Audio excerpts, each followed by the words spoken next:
Anchor hits 25%, the latest from our daily newsletter at podnews.net.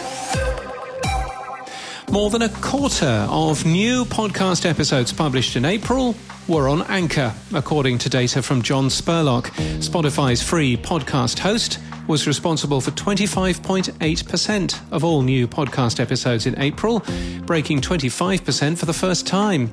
The rest of the top 5 were Buzzsprout, Spreaker, Libsyn, and at number 5, Podbean, which overtook Omni Studio last month. The Asian American Podcasters Association has announced 31 podcasts for May's Asian American Pacific Islander Month. The organization's also looking for submissions for the Asian Podcast Festival on May the 20th. Winners of CrimeCon's first annual Clue Awards were announced in Las Vegas. Gimlet's Stolen: The Search for Jermaine and CBC Podcast's Carrie Low Versus were podcast winners.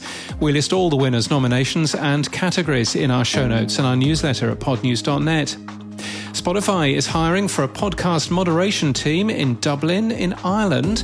South Africa's podcast industry is booming, says IT Web, quoting from PwC's media outlook for the country. Podcast advertising revenue is estimated to be worth 302 million rand, which is $19 million in 2023. And Netflix has just launched its first podcast in Africa called Never Late African Time. It interviews African on-screen talent and is hosted by Joburg broadcasters Andy Mkwandwana and Zweli Mbele. Snigdha Sur, founder and CEO of The Juggernaut, is the curator this week of the Earbuds Podcast Collective, looking at podcasts and stories that break down the stereotype of success.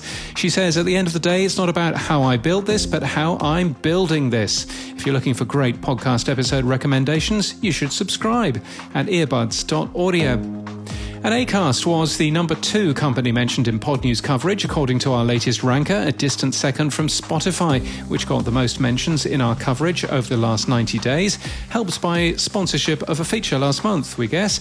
The ranker, which covers the people and companies we've mentioned most in the past 3 months, still has a UFC commentator at number 1, I can mention them here, Mr. Rogan, of course, and Podnews achieved a 36% female gender split for people mentions in the past 90 days, remaining consistent with the previous period.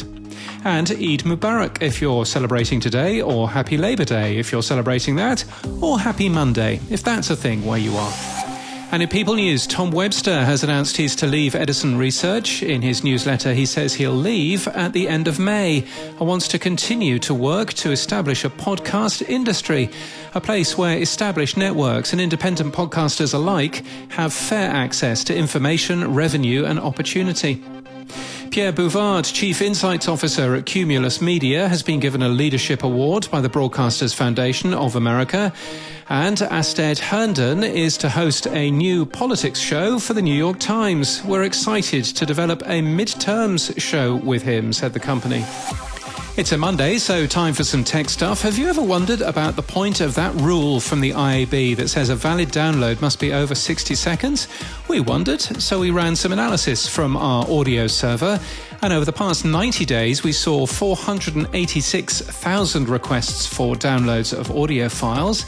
70% of those were above a minute's worth of audio, so 30% were below, and 16% were just 1K. That's not enough data for a single audio frame. So that's probably why then, isn't it? Podcast redirect trackers are being used on 12.6% of all podcast episodes, a number that's slightly shrunk from last month. Spotify's Chartable is number 1 at 4.71%. Podtrack has grown, though, to 4.4% at number 2.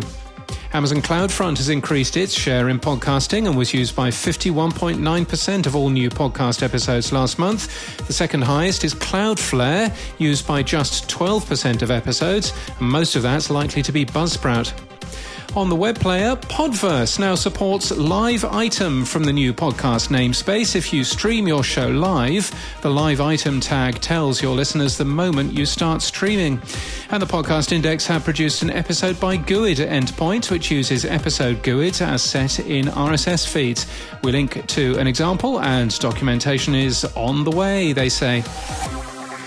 And in podcast news, the only Taiwanese history podcast in English, Formosa Files, the history of Taiwan, will help you understand the history of this part of the world, from defections during the Cold War to the history of baseball. Covered in the Taipei Times in December, the show's boasting a new website from Podpage. Best known as Joelle Brooks in Dear White People, Ashley Blaine Featherson Jenkins has launched her podcast on the Oprah Winfrey Network, Trials to Triumphs. Known to friends and fans as ABFJ, I can understand why. Ashley will be in conversation with friends, colleagues and people she admires about the moments when their trials have led to triumph. It launches today. Launched last week from iHeartMedia, Betrayal is a true crime podcast of the story of TV producer Jennifer Faison, whose picture-perfect marriage completely shattered when she came home from work one afternoon to find her house had been searched and her husband had been arrested. And let your ears go on a journey to the Bruce Peninsula National Park in Ontario in Canada for the 5th season of Songbirding, which launches today.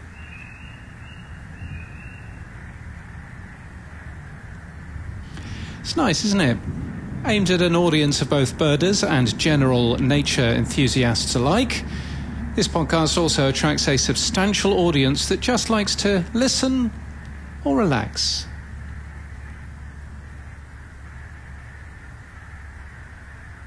Ah, that's nice. And that's the latest from our newsletter. To read all the stories and subscribe, we're at podnews.net.